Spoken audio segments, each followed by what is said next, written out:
함께 기도하겠습니다.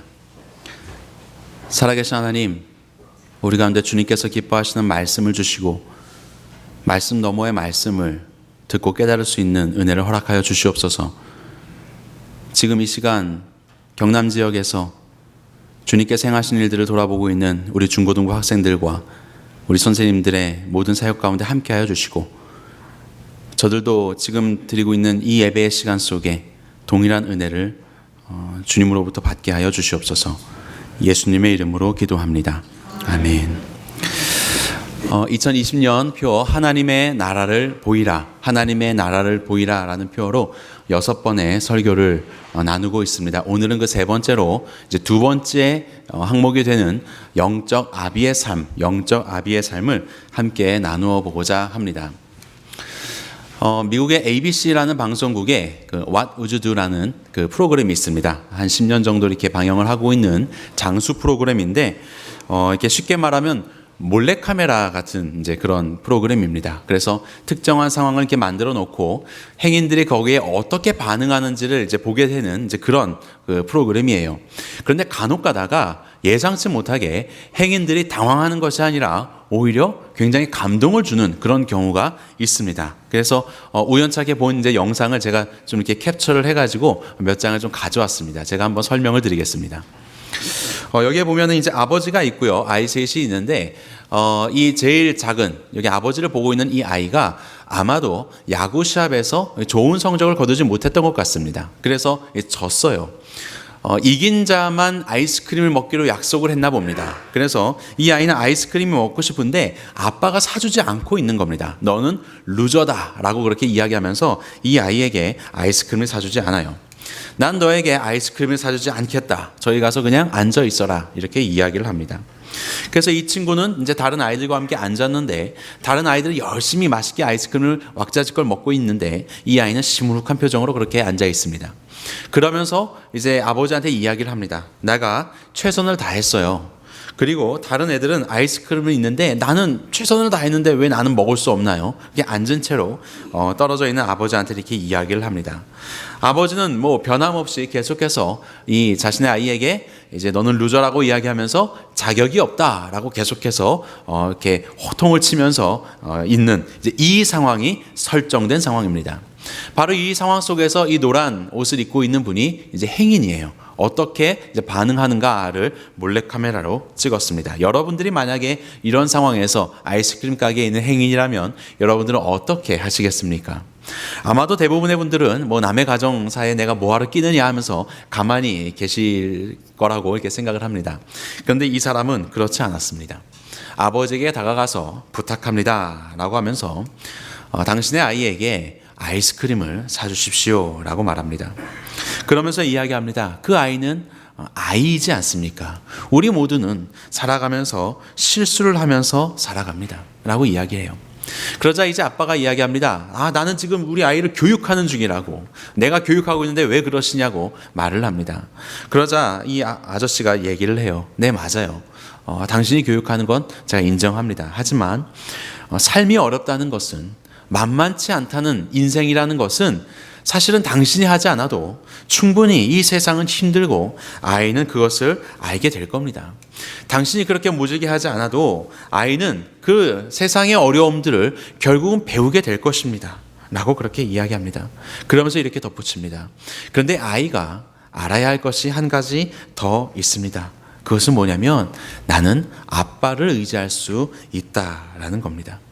아빠는 나에게 닷과 같아서 내가 정박한 배가 떠내려가지 않도록 이 닷이 고정해 주지 않습니까? 우리 아빠가 나에게 닷이 되어준다. 이 험악하고 힘든 세상 속에서 아빠가 나에게 닷이 되어준다 라는 것을 이 아이는 알아야 합니다. 아빠는, 당신은 이 아이의 삶에서 가장 중요한 부분이 됩니다. 만약에 이 아이에게 아이스크림을 사주신다면 이 아이는 당신에 대해서 이렇게 말할 겁니다. 우리 아빠는 세상에서 제일 멋진 아빠, 나는 그 아빠를 가졌다라고 이 아이는 느끼게 될 것입니다. 그러면서 한 번 더 이야기합니다. 아이에게 아이스크림을 사주십시오 라고 하면서 이렇게 끝을 맺어요. 내가 계산하도록 하겠습니다. 그래서 이제 그 촬영했었던 사람들이 얼른 가서 이 행인을 만납니다. 어떻게 이렇게 메시지를 전하실 수 있는지, 어떻게 무엇을 이 아빠와 함께 나누고자 했는지를 이야기를 합니다. 그러자 또 행인이 계속해서 이야기를 해요. 세상은 너무나도 힘든 세상입니다. 나도 실수하고 나도 아픔을 겪고 있는 그런 세상입니다. 이때의 아버지란 존재가 얼마나 중요한지, 그를 통하여서 이 아이는 이런 세상 속에서 마음을 잡고 다시 살아갈 수 있는 힘과 용기를 얻는 것입니다. 라고 그렇게 행인이 이야기를 합니다. 여러분들은 이런 상황 속에서 어떻게 하시겠습니까? 저는 이 짧은 한 2분 남짓한 그런 동영상입니다. 이렇게 보면서 참 아버지란 무엇인가, 진정한 아버지, 우리에게 있는 참 아비의 모습은 어떤 것인가를 생각해 보게 되었습니다. 고린도 교회는 성도 간의 파당을 짓고 그리고 영적으로 육적으로 굉장히 무질서한 상황이었습니다. 이런 고린도 교회의 본문의 15절에 보면 바울은 자신에 대해서 이렇게 소개를 합니다. 그리스도 안에서 일만 스승이 있으되 아버지는 많지 아니하니 라고 이야기해요. 그리스도 예수 안에서 내가 복음으로써 너희를 낳았다라고 이야기합니다. 나는 고린도 교회의 아비다라고 그렇게 자신을 소개하고 있습니다. 교회의 어려운 상황 속에서 그 교회가 스스로도 알지 못하고 있는 그런 연약한 부분들 속에서 바울은 아비로서 그 문제를 다루어 주고자 하고 있는 것입니다. 영적인 아비란 누구입니까? 어떠한 존재가 영적인 아비라고 우리는 볼 수 있겠습니까? 15절에 보았을 때 1만 스승과 그리고 한 명의 아비를 그렇게 바울은 이야기를 하고 있습니다. 여기에서 스승이라는 말은 갈라디아서 3장 24절에 이같이 율법이 우리를 그리스도께로 인도하는 초등교사가 되어 라고 되어 있는데, 이 초등교사랑 오늘 본문에 나오는 스승과 동일한 단어를 사용하고 있습니다. 예전에 우리가 몽학선생이다라고 그렇게 이제 번역을 읽었던 기억이 납니다. 이 초등교사, 이 스승들, 지금 바울은 스승과 아비를 대조하면서 자신을 설명을 합니다. 스승은 1만 스승이다, 많다라는 이야기죠. 뭐 꼭 10,000명이 아니라 많다라는 뜻을 가지고 있습니다. 그런데 영적인 아비는 한 명입니다. 이것이 스승과 영적인 아비의 차이이지요. 로마의 귀족들은 스승을 두었습니다. 그래서 자신이 뭐 전쟁을 하거나 그랬을 때 포로로 끌려온 자들 중에서 그들 중에 학식이 있는 자들을 자신의 자녀들의 스승으로, 선생으로 삼고 자녀들을 가르치게 하였습니다. 어느 정도 성장할 때까지 그렇게 가르치게 하였습니다. 학교를 다닐 때에도 위험하지 않도록 항상 자녀와 함께 그 동행을 할 수 있는 그런 이제 스승을 두었던 것이죠. 이렇게 스승들은 많다. 그렇지만 아비는 하나밖에 없다라고 이야기를 합니다. 스승은 아들의, 자녀의 성장을 위해서 정말로 필요한 존재입니다. 하지만 아비와는 비할 수 없는 것으로 지금 성경은 우리에게 다가오고 있습니다. 둘은 어떤 차이가 있는 것인가요? 아마도 첫 번째로 아비는 책임을 가지고 있다는 점에서 1만 스승과 다른 존재일 것입니다. 아비는 스승과 다른 것 중에 하나가 무엇이냐면 낳았다는 거죠. 낳았습니다. 스승은 1만 뭐 엄청나게 많은 스승이 존재할 수 있지만 그 사람을 낳는 아비는 하나이죠. 세상 속에서 우리에게 가르침을 베풀어주는 스승은 정말로 많지만 우리를 낳아주신 아비 어미는 한 분뿐이십니다. 그래서 이 낳았다라는 것, 우리가 낳았다라고 했을 때 여러분들 자녀를 보시면서 그것이 다른 자녀들과 어떤 차이가 있습니까? 내가 낳았기 때문에 그 안에 내가 있죠. 나의 어떠함들이 그 안에 이렇게 고스란히 남겨져 있는 것을 우리는 보게 됩니다. 그러면서 우리는 책임감을 갖게 됩니다. 아, 이 아이는 나의 아이다. 내가 책임을 지어야 한다라는 것입니다. 스승의 책임은 적습니다. 어느 정도 영역만, 자기에게 맡겨진 영역만 책임을 지면 될 뿐입니다. 그러나 아버지는 다르죠. 아버지는 아들의 전 영역, 생명에서 그들의 삶의 모든 모습까지 이 아버지는 책임을 느끼고 있습니다. 이 아이에게 나의 모습이 있기 때문에 그렇습니다. 둘째로 아버지와 스승의 차이가 있다면 그것은 사랑일 것입니다. 책임감만으로는 포기할 수도 있습니다. 아유, 못 책임지겠다 이러면서 포기할 수도 있어요. 하지만 사랑하면 포기하지 않습니다.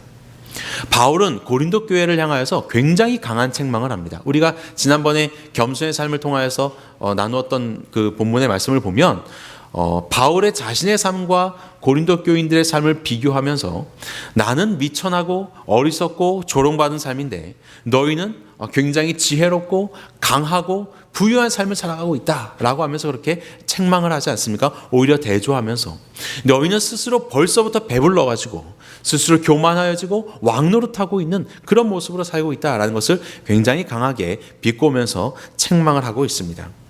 이것은 단순히 책망하고자 해서 책망한 것이 아니라 그들을 사랑하기 때문에 책망을 하는 것이죠. 사랑하기 때문에 강한 책망도 가능한 것입니다.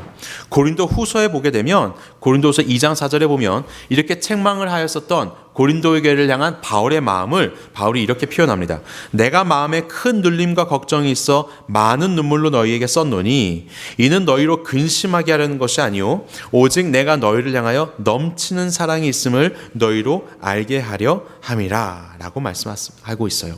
강한 책망을 했지만 사실 그 안에 내 사랑이 담겨 있다는 것을 너희가 알았으면 좋겠다. 스승은 책망으로 끝날 수 있어요. 하지만 아비는 책망으로 시작할 수 있지만 결국 사랑으로 맞춰지게 되는 것입니다. 세 번째로 스승과 아비의 차이가 있다면 바로 소망일 것입니다. 소망. 스승은 아이가 어느 정도 자라기까지 그에 대하여서 이렇게 베풀고 그에게 어느 정도의 성장 정도만 생각을 하면 됩니다. 그 정도의 시간만 함께 했어요. 그런데 아비는 그 이후죠. 성인과 그 이후가 되더라도 무기한으로 아버지에게 생명이 있는 그 순간까지 이 아버지는 아들을 향하여서 사랑을 베풀면서 그 아들이 성장하고 더 아름다운 사람이 되기를 원하는 그런 소망을 가지고 있습니다. 이 시간은 무기한입니다. 성장할 때까지가 아니요. 어른이 될 때까지가 아니라 무기한의 시간 속에서 아버지는 이 자녀를 돌보게 됩니다. 바로 이러한 점에서 우리는 소망을 품게 되죠. 스승은 잠시 가르치고 소망 없으면 떠나버리면 그만이지만 아버지는 이 아이가 변하기까지 계속해서 마음을 같이 하신다. 바로 이런 것 속에서 우리는 교회의 소망을 발견하게 됩니다. 교회가 제 아무리 못난 모습 속에서 놓여 있어도 하나님께서 그 교회를 포기하지 않으시고 그 교회와 함께 하신다면 그 교회는 하나님의 교회로 변화하게 될 것입니다. 하나님이 가지신 그 소망을 결국에는 이루어 드릴 수 있는 교회로 변화하게 될 것입니다. 하나님의 교회라는 것을 우리는 보게 됩니다. 이러한 일만 스승과 영적 아비의 차이가 있습니다. 그리고 바울은 나는 이런 아비로서 너희에게 간다라고 이야기를 합니다. 우리는 왜 영적인 아비가 되어야 합니까? 고린도 교회는 참으로 문제가 많은 그런 교회였지요. 초등교사, 스승의 수많은 초등교사, 1만 교사라고 이야기한 것처럼 그 말에서 보게 되면은 고린도 교회 성도들은 저마다의 스승 속에서 저마다의 가르침들 속에서 정말로 무질서한 복잡함 속에서 그렇게 있었던 것 같습니다. 그들에게 그런 수많은 교사들이 있었고 그들의 영향을 받았다는 것은 반대로 말하면 그들은 영적으로 미성숙한 어린아이와 또 같았다라는 것을 볼 수 있는 것이죠. 고린도 교회의 가르침의 혼잡함, 그들의 무질서함, 그들에게는 은사가 풍성했습니다. 하지만 은사가 신앙의 성숙과는 비례하는 것은 아니죠. 하나님께서 당신의 계획에 의해서 은사를 주셨던 것이고 신앙이 성숙하지 못하면 오히려 그 은사를 잘못 사용할 수도 있는 것입니다. 고린도 교회는 질서 안에서 다시 세워져야 했습니다. 하나님께서 기뻐하시는 교회 모습으로 그들은 다시 세워져야 했습니다.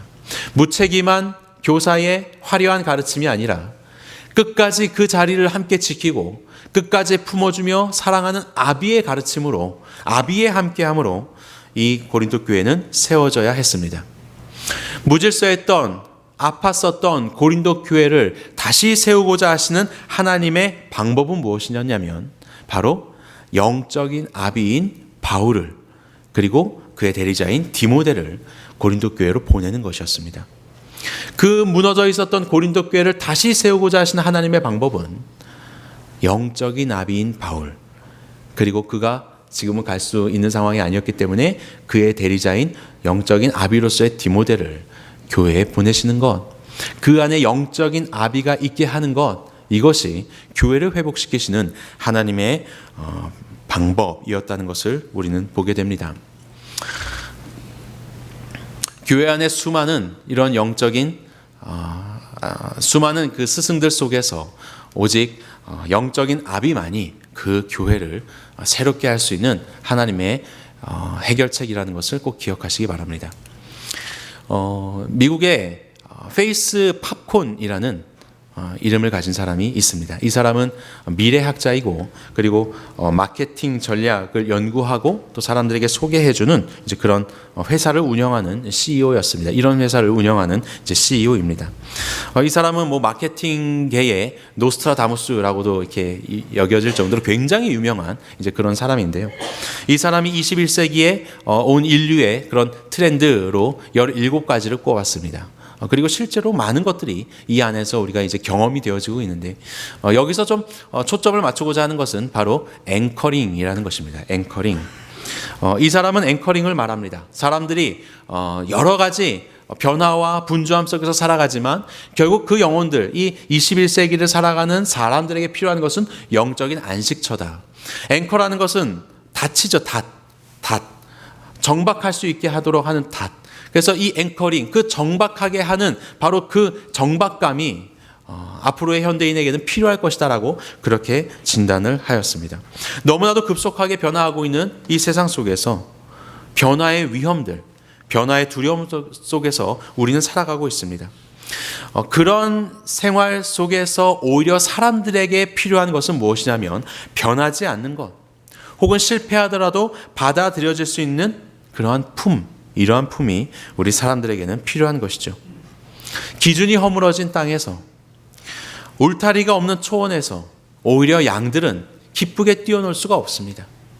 울타리가 없는 곳에서 어떻게 어느 도처에서 무슨 일을 당할지 모르는 그런 불확실성 속에서 양들은 불안할 수밖에 없는 것이죠. 그들에게 필요한 것은 울타리입니다. 울타리요. 오늘 살아가고 있는 현대인들과 또 앞으로 살아가는 우리 다음 세대들에게 정말로 필요한 것은 단순히 자유와 아무것도 없는 그런 무규제의 상황이 아니라 규제, 울타리, 안전한 그런 품이 필요합니다. 그 안에서 그들은 오히려 큰 즐거움을 누릴 수 있게 되는 것이죠. 닻이 있다고 해서 뭐 배가 완전히 보호됩니까? 그렇진 않습니다. 닻이 내려진 배여도 세상의 풍랑 속에서, 파고 속에서 그들은 상처도 날 수도 있고 망가질 수도 있습니다. 하지만 닻이 있기 때문에 무겁지만 바로 그곳에 여전히 있는 닻이 있기 때문에 이 배는 그 풍랑 속에 정처 없이 흘러가지 않고 바로 그곳에 머물 수 있게 되는 것이죠. 우리 다음 세대들이 정말로 바라는 것은 이런 닷과 같은 우리의 아비들을 우리 다음 세대들은 오늘도 갈망하고 있습니다. 야, 오늘 요즘에 젊은 것들이, 아니 우리 다음 세대들은 도대체 어른들의 말을 안 듣고 꼰대꼰대 소리나 하고선 그렇게 그냥 자기 마음대로 가려고 한다라고 하시지만 그렇지 않습니다. 우리 젊은이들의, 우리의 마음을 깊은 곳을 보면 우리의 삶을 관찰해주고 우리의 삶을 지탱해주고 응원해주고 그리고 함께 힘이 되어줄 그러한 닻을 필요로 하고 있습니다. 그런데 왜 꼰대꼰대 그러면서 어른들의 말을 안 들을까요? 신뢰하지 못하기 때문에 그렇죠. 가만히 보니 결국 그들이 하는 소위 기성세대라고 하면서 그들이 하는 말, 그들이 하는 닻의 역할은 결국 자신들의 이익을 위한 것이 아니었는가, 자신들의 이름과 명예를 위한 것이지 정말로 나의 마음의 자리를 함께하지 못하고 있는 그런 모습이 아니던가 라고 해서 그런 불신에 의하여서 마음을 떠나 있는 것이지, 사실은 젊은이들은 우리와 함께할 닻을 필요로 하고 있습니다. 맞죠? 시작 부분에 언급했던 영상에서 닻이라는 단어가 나왔죠. 행인이 언급했었습니다. 아버지의 정체성을 앵커, 닷이라고 그렇게 말하였습니다. 세상은 영적인 아버지를 원하고 있습니다. 말의 가르침이 아니라 삶으로서 함께 해주고 삶으로서 보여줄 그러한 닷으로서의 아비를 원하고 있습니다. 성경은 말씀합니다. 나의 자녀들아, 너희 속에 그리스도의 형상을 이루기까지 다시 너희를 위하여 해산하는 수고를 하노니. 바울은 갈라디아 교회에게, 그리고 오늘의 본문의 고린도 교회에게, 바울은 그가 세운 교회들에게 있어서 항상 이야기합니다. 나는 너희의 아비다. 나는 너희를 위해서 해산하는 수고를 하였다 라고 그렇게 이야기를 합니다. 바울과 같은 어마어마한 지식을 가지고 있고 어마어마한 진리를 가지고 있고 탁월하게 가르칠 수 있는 스승도 교회가 하나님께서 기뻐하시는 교회로 다시 회복이 되어지고 성장하기 위해서는 스승으로 다가가는 것이 아니라 아비로서 다가가고 있는 것입니다. 탁월한 스승이 필요한 것이 아니라 함께하는 영적인 아비가 교회들에게는 필요했던 것입니다. 그렇다면 우리는 어떻게 이러한 영적인 아비가 될 수 있을까요? 우리 교회 안에서 세상에는 수많은 거짓과 허황된 것들이 난무하지만 이런 북박 속에서 그래도 교회에 왔을 때 우리가 그 안정감 속에서 사랑을 느끼며 서로 간의 그 연결된 속에서 포근함을 느낄 수 있는 그런 영적인 아비가 어떻게 될 수 있겠습니까? 성경은 영적인 아비를 통해서 하나님의 나라가 이루어진다. 교회 회복이 영적인 아비를 통해서 이루어진다라고 그렇게 말씀하였죠. 실제로 성경을 보면 모세와 여호수아, 또 엘리야와 엘리사, 또 바울과 디모데, 예수님과 제자들, 어떤 그런 영적인 아비의 관계를 통하여서 하나님의 복음이 확장이 되어지고 또 하나님의 나라가 드러나는 것들을 보게 됩니다. 영적인 아비는 어떻게 될 수 있는가? 이것은 우리는 이미 알고 있습니다. 성경에서 그런 원리들을 말씀하고 있습니다. 요한복음 10장은 우리가 목자장이라고 말하는 장이죠. 그것은 목자가 어떤 존재인가를 말하고 있습니다. 이것이 영적인 아비의 모습이에요. 우리에게 영적인 아비 대신 망가진 인류에게 죄로 인하여서 죄의 풍파 속에서 이제 방황하며 끝나버릴 수밖에 없는 이 망가진 인류에게 우리에게 찾아오신 영적인 아비 되신 주님은 선한 목자의 모습으로 당신을 우리에게 소개하고 있습니다. 요한복음 10장을 한번 보십시오. 그것에 보면 목자는 양의 이름을 압니다. 그리고 양을 부지런히 살피고 그리고 양의 형편을 돌아봅니다. 그리고 양보다 늘 앞서서 행하면서 그와 함께하는 자가 바로 목자로 소개되어지고 있습니다. 예수님께서는 양으로 생명을 얻게 하고 더 풍성히 얻게 하기 위하여서 양에게 다가오시는 분이었습니다. 예수님이 이 땅에 오신 것은 섬김을 받으려 함이 아니라 도리어 섬기려 하고 양을 위해서 자신을 대속물로 주기 위해서 오셨다라고 하였습니다. 정말로 그렇게 예수님은 선한 목자로서 양에게 당신의 생명을 주셨습니다. 사꾼 목자는 양을 이용하지만 선한 목자는 양을 위해서 자신의 목숨을 버리는 자입니다. 우리가 잘 알고 있는 이런 목자의 일련의 모습들, 이것이 바로 영적인 아비의 모습이라고 볼 수 있을 겁니다. 이미 우리는 잘 알고 있습니다. 오늘은 여기에 한 가지만 더 보태도록 하겠습니다. 우리가 영적인 아비가 되기 위해서 성경의 원리를 잘 아는 것도 중요하고 거기 한 가지 더 붙여서 바로 사건을 만들어야 합니다. 사건을 만들어야 합니다. 얼마 전에 신문을 보았는데 거기에 한 소설가가 이런 글을 기고하였습니다. 짧게 인용을 하겠습니다. 소설을 쓰면서 배운 것 중에 하나는 시간이 시계나 달력의 숫자가 아니라 사건에 따라서 흐른다는 것이다. 우리는 시계와 달력에 따라 살아가지만 그것들은 기실, 눈금에 불과하다. 우리가 인생을 체험하고 실감하는 것은 사건을 통해서다. 이해가시죠?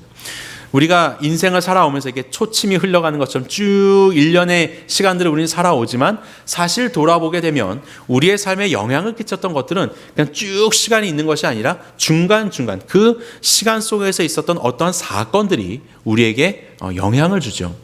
그러고 보면 소설이나 영화도 그렇습니다. 소설이나 영화가 시간을 쭉 말하지 않습니다. 그렇게 지루한 소설과 영화는 없죠. 무슨 사건이 있으면 그것이 이렇게 뻥튀기가 돼가지고 1시간이지만 그것을 1시간 넘는 시간 동안 다뤄내기도 하고 또 어떤 사건이 없을 때는 1년, 2년, 5년 후 이런 것도 금방금방 넘어갑니다. 사건을 중심으로 구성되어서 우리에게 의미로 다가오는 것이 소설이나 영화라고 볼 수 있을 것입니다.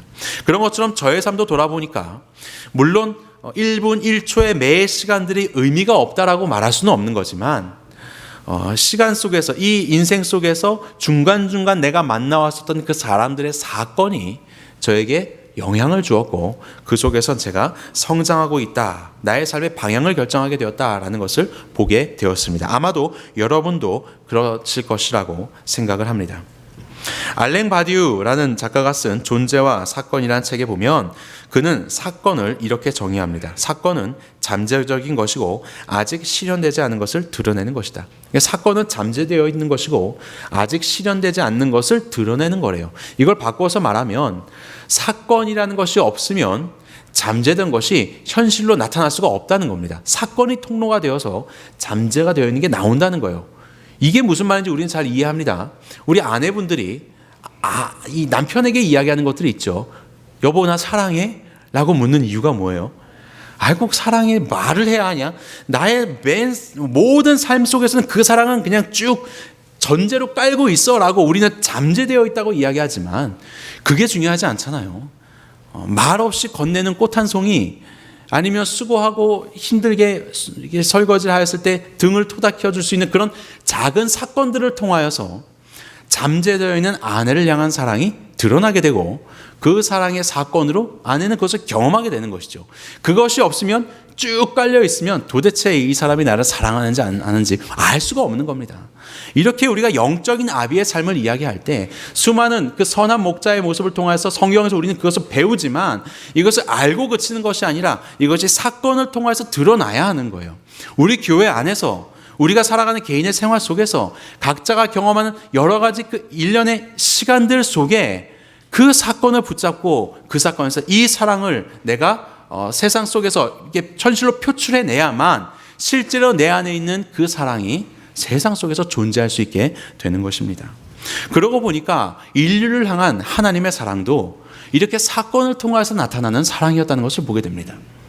에덴 동산에서 범죄한 인간에게 우리 하나님께서는 먼저 찾아오시는 발걸음으로 그 사건으로서 당신의 사랑을 말씀하셨습니다. 아브라함에게 너의 자식을 나에게 바쳐라 라고 하셨죠. 그리고 아낌없이 자식을 바치는 아브라함에게 그 사랑을 확인하셨는데, 오히려 역으로서 우리 하나님께서는 당신의 자녀를 아끼지 않고 우리를 위해서 주심으로 우리를 향한 당신의 사랑을 보여주셨습니다. 그 모리아산 사건을 통하여서 하나님은 당신의 사랑을 우리에게 보여주셨죠. 그리고 출애굽과 이스라엘 백성들과 함께하는 삶을 통하여서도 하나님은 그 사건들을, 수많은 성경에 나오는 사건들을 통하여서 당신의 사랑을 우리에게 보여주셨습니다. 그리고 그 하나님께서는 이 땅에 몸으로 오셨죠. 예수 그리스도의 성육신 사건, 그리고 그 예수님께서 이 땅을 살아가시면서 한 영혼을 위해서 그 태양볕에 우물가를 찾아가서 그 영혼을 회복시키시는 그 우물가의 사건을 통하여서 친구를 위하여 목숨을 버리는 것보다 더 귀한 사랑이, 큰 사랑이 없다라고 말씀하셨는데, 정말로 우리 예수님께서는 저와 여러분들을 위해서 십자가에 죽으심으로 십자가의 사건을 통하여서 그의 사랑을 표출하셨습니다. 주님은 부활하셨고 실패하고 패배한 제자들에게 찾아가셔서 그들을 만나시는 사건으로 인하여서 그들을 다시 회복시키십니다. 승천하시고 성령님으로 함께 하시고 교회라는 것을 세우시며 교회 안에 함께 하시며 우리의 교회의 역사 속에서도 동일하게 사건 가운데 주님은 말씀하시고 인도하심으로 우리를 향한 당신의 사랑을 이 세상 속에서 우리에게 경험하게 하고 계십니다. 하나님은 늘 변치 않는 바로 그 자리에서 당신의 그 사랑하는 그 마음을 품고 나는 너희를 사랑한다라고 가만히 계시는 것이 아니라 사건을 통하여서 우리에게 당신의 사랑을 표현하고 계십니다. 영적인 아비는 이렇게 사건을 통하였을 때에나야 비로소 드러나게 되고 존재할 수 있습니다. 교회 안에 심겨진 이 영적인 아비가 그의 삶의 생활을 통하여서 함께하는 이 지체들과의 삶을 통하여서 사랑을 베풀 때에, 그 사건을 알고 베풀 때에 그 하나님의 나라는 그 교회 안에 퍼져갈 수 있게 되는 것입니다. 이것을 하려면 어떻게 해야 할까요? 관심이 있어야 돼요. 양에게 관심이 없으면 목자 역할을 할 수가 없습니다. 우리가 영적인 아비로서 그 사건을 놓치지 않고 사랑을 베풀 수 있기를 원한다면 우리는 영혼들에게 관심이 있어야 됩니다. 그리고 그 영혼에게 관심이 있을 때 내가 어떻게 이 사랑을 사건화할 수 있을까를 생각할 수 있게 되고 지혜를 얻게 되고 비로소 실천할 수 있게 되는 것이죠. 그때라야 우리 안에 있는 사랑이 우리의 공동체 안에 표현이 되게 되는 것입니다.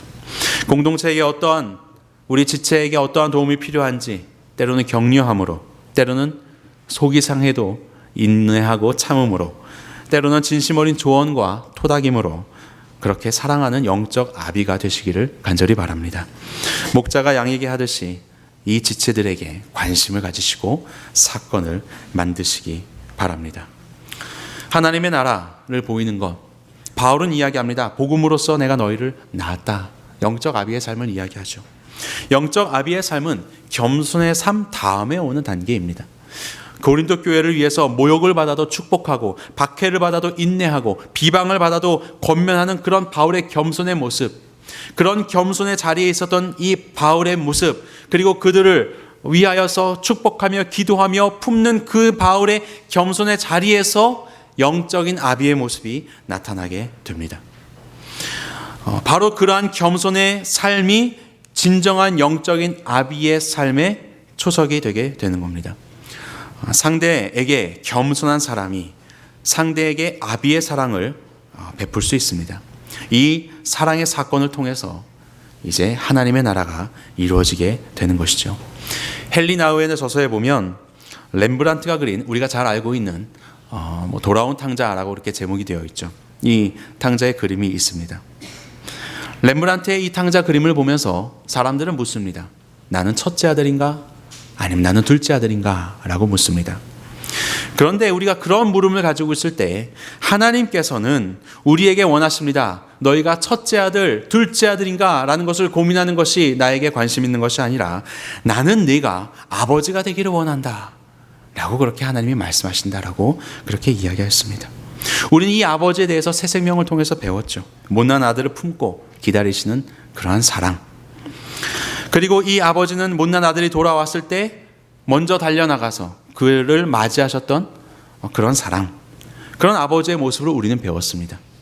고린도 교회 앞에 무질서하게 흐트러져 있는, 오히려 바울을 조롱하고 바울을 무시하고 그렇게 바울을 천대하는 이런 고린도 교회 앞에 어리석고 참고 조롱당함에도 불구하고 영적인 아버지가 되어서 오히려 그들에게 찾아가고 있는, 먼저 그들에게 다가가고 있는 이런 바울의 모습이 아버지의 모습이라고 우리는 볼 수 있을 것입니다. 어떻게 우리가 이렇게 아버지의 모습으로, 바울의 모습, 영적인 아버지의 모습으로 살아갈 수 있겠습니까? 히브리서 6장 10절에 보면 하나님은 불의하지 아니하사 너희 행위와 그의 이름을 위하여 나타낸 사랑으로 이미 성도를 섬긴 것과 이제도 섬기고 있는 것을 잊어버리지 아니하시느니라 라고 말씀합니다. 하나님께서 기억하신다는 거예요. 너희가 성도를 사랑하는 그 이야기들, 성도를 사랑함으로 인하여서 너희가 받게 되는 아픔들, 너희가 겪어내고 있는 인내의 눈물들, 너희가 경험하고 있는 그 모든 상황들을 우리 하나님께서는 잊어버리지 않으신다 라고 그렇게 이야기합니다. 영적인 아비로서 겪는 그 감추어진 아픔이 얼마나 큽니까? 그리고 또 계속해서 이야기합니다. 우리가 이 소망을 가지고 있는 것은 영혼의 닷 같아서 튼튼하고 견고하여 휘장 안에 들어가나니 그리로 앞서가신 예수께서 멜기세덱의 반차를 따라 영원히 대제사장이 되어 우리를 위하여 들어가셨느니라. 겸손의 왕이요 선한 목자이시고 우리의 영적인 아비이신 예수님께서 아픔과 죽음의 권세를 이기시고 부활의 승리자가 되셨습니다. 우리 예수님은 우리의 영혼의 닻이 되어주셔서 그 예수님을 우리가 닻으로 삼아서 손해와 어리석음과 불만의 이런 헛된 풍파들 속에서, 이런 세상의 풍파들 속에서 우리가 영적인 아비의 심정을 가지고 우리의 닻 되시는 주님을 붙잡으며 매일매일의 삶 속에서 사건을 통하여서 드러내는 사랑, 나타나는 사랑으로 하나님의 나라가 우리가 속한 공동체, 우리가 생활하고 있는 그 개인의 삶 속에서 드러나게 되는 바로 그러한 삶 속에 쓰임받는 저와 여러분들의 삶이 되기를 간절히 소망합니다. 우리 주님께서 먼저 그 길로 들어가셨고 먼저 그 길에서 우리를 붙잡고 계십니다. 우리를 기다리고 계십니다. 우리의 영혼의 닻이 되시는 우리 주님께서 우리를 그렇게 응원하고 계십니다. 우리 교회의 회복과 우리 교회의 주님이 기뻐하시는 그 하나님의 말씀이 흥황하며 자라게 되는 역사를 위하여서 주님께서는 영적인 아비를 오늘도 부르고 계십니다. 이곳에 우리가 영적인 아비가 되어서 그 모든 눈물과 아픔과 어려움이 있다 하더라도 기꺼이 아비가 되어 영혼들을 품고 사랑하는 지체들을 사랑하고 그것이 사건으로서 우리의 삶 속의 사건으로서 드러내요. 하나님의 나라가 곳곳에서 이루어지는 2020년 우리 새누리가 되기를 간절히 소망합니다.